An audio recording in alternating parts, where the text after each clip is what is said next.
component in the creation of a full system. Boundary violations are also explained, and Pia shows how to evaluate your own boundaries. Well, good morning. Good morning. Today I'm going to talk to you about creating personal boundaries. Let me be real specific about this now. There are many types of boundaries one can have, such as a fence in their yard. What I'm talking about now, though, is what I call personal boundaries, or what you do within the self to protect your reality. Not so much your possessions or your land or that sort of thing, but more how you go about protecting your body, your thoughts, your emotions, and your behavior. So I call them personal boundaries. They're about your own reality. Now, we all have defenses, and boundaries are a form of defense. Some defenses are not healthy, however, but are very effective in defending yourself from the reality of another. Boundaries are a healthy form of defense that allows one to be vulnerable. That's the difference between a boundary that's healthy and a defense that's unhealthy. Okay? But we all have defenses. Let me mention a few so you can have some idea of what I'm talking about. One personal defense a person might have is denial. As they hear something, they process it inside their brain so they really don't hear it. So they don't have to struggle with whether they're going to let it in or keep it out. They just simply keep the whole thing out of their own reality because they've blocked it because of what their mind did with the information that was coming at them. Another form of defense is rationalization, and that's about justifying for yourself whatever is happening out there, so again, you don't have to really take it in and look at it. You can keep it at bay. Another defense is minimization, where you hear something out there, and by the time you process it inside your brain, you've not exactly changed the meaning, but you have reduced how important it is. So in a way, you can kind of keep it out rather than take it in and force yourself to have to process something. Another really good defense, not good defense, but one that will protect you, is blaming. And that's probably used in codependence more than anything else. It's like, I don't have to deal with that out there because I'm going to make whatever it is wrong, and therefore I don't have to process it or deal with it. These are probably the major forms of defense used by people. They protect us well. In fact, if we couldn't do it, if we couldn't use these defenses, especially as children, we would get annihilated in the process of intimacy before we're old enough to actually use functional boundaries. But we all use these things to protect ourselves from the reality of our environment and the reality of ourselves. Personal boundaries, however, afford us a way of dealing with ourselves or dealing with our own reality versus dealing with the reality out there of other people without having to skew it in such a way that we're not in touch with reality as it actually is. When you have a personal boundary system, you can drop these other defenses, or you'll be able to drop them to a greater extent. I still like to blame. I still get into minimization, the denial, and rationalization, and all these things. But I do them less because my personal boundaries are functioning to a greater extent. Now, just to put this lecture in perspective, going back to this overview of codependence development chart, I would tell you that boundaries are the second primary symptom of adult codependence.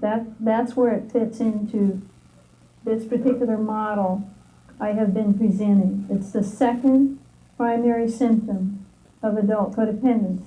Adult codependence being defined as a disease or a disorder of immaturity caused by childhood trauma.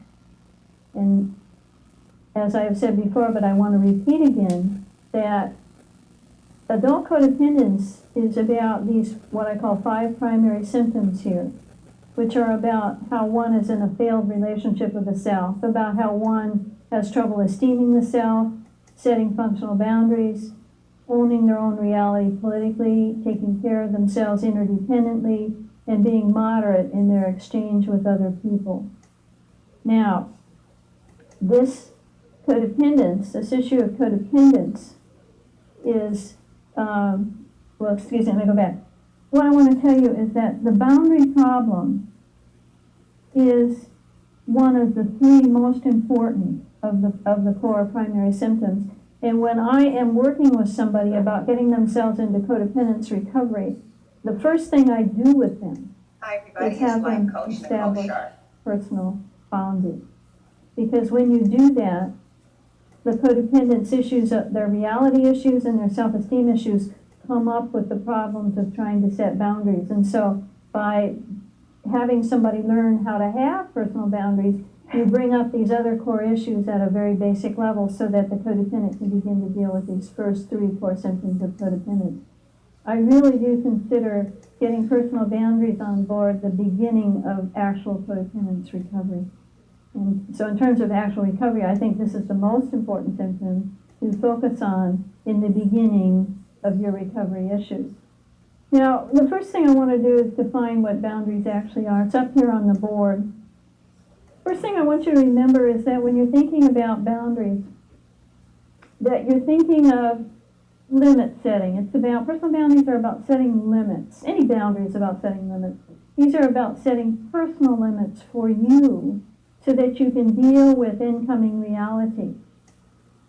Okay? And here's how I define it. A boundary system is a system of limit setting that enhances a person's ability to have a sense of self and control the impact of reality on the self and others. A system of setting limits so that a person can control the impact of another's reality as it comes to them and maintain a sense of self.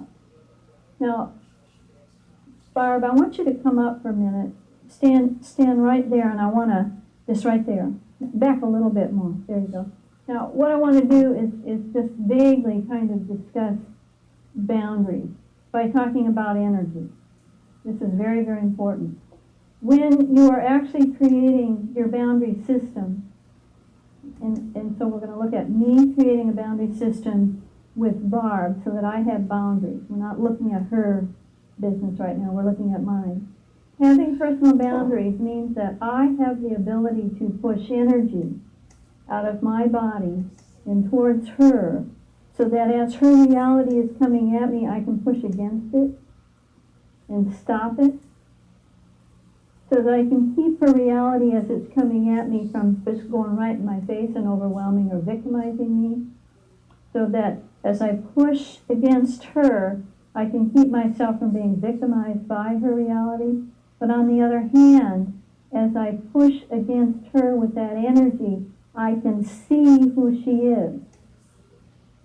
That's very important because personal boundaries enable you, as I'm showing you, to contain another's reality so that you can truly see who they are as you're protecting yourself from the other person.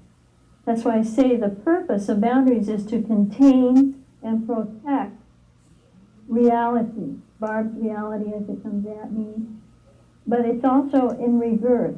As I'm using my boundaries, I push energy against Barb to contain her reality so I can see it and protect myself from it. But when I'm having my full boundaries, I not only have energy that pushes against Barb, I have energy too that pushes back against me. My boundaries push energy in her direction and back against me. Now, as I'm pushing energy back against me, what am I doing? I am containing my own reality. And that has two effects. The first effect as I contain my reality is to keep me from offending Barb.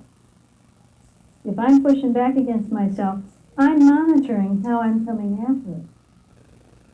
So that helps me to keep myself from being an offender. The other thing it does for me is as it keeps me from being an offender and I'm pushing against myself, it keeps me contained so that I know who I am as I'm containing her and see who she is. You see how important that is? So I want you to start visualizing boundaries as a form of energy that moves in two directions. I'm going to tell you later how you actually set up the energy in two directions. But for now, that will suffice, and it protects and contains Barb's reality, and it protects and contains my reality at the same time. So that I can see her and not offend her, and so I can know myself and not be victimized by her. You see how kind of complicated it is? But what happens when I have personal boundaries? How does that help me be in relationship with Barb? How that helps, especially if she has her own system, is that we can be intimate. We can share reality with each other or receive reality from the other person in a way that is non-offensive to both of us, so that we can hear and be heard without being a victim or an offender. So can you see how having boundaries is terribly important? Without boundaries, you really can't be functionally intimate. Without boundaries, you cannot know who you are. Without boundaries, you cannot keep yourself from being an offender, and without boundaries, you can't keep yourself from being a victim. Okay? Thanks, Barb.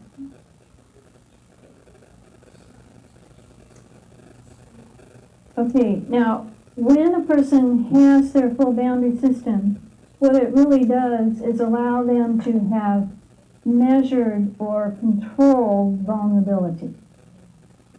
One of the things that people early in recovery believe is that when they get boundaries on board, they're going to be fully protected. And I want to dispute that for a minute. There's no way your functional boundary system can completely protect you. The reason for that is that no boundary system will protect you from somebody attempting to offend you. There are things that other people can do that can offend you no matter how functional your boundaries are. And having boundaries makes you vulnerable, makes you available for being known or for knowing the other person, which also makes you vulnerable. So another thing I want you to focus on is that boundaries make you vulnerable, and there's controlled protection, but not complete protection. That's very important to note. Now, in the full, I want to digress just for a minute. I have been mentioning this word reality, and I want to go through explaining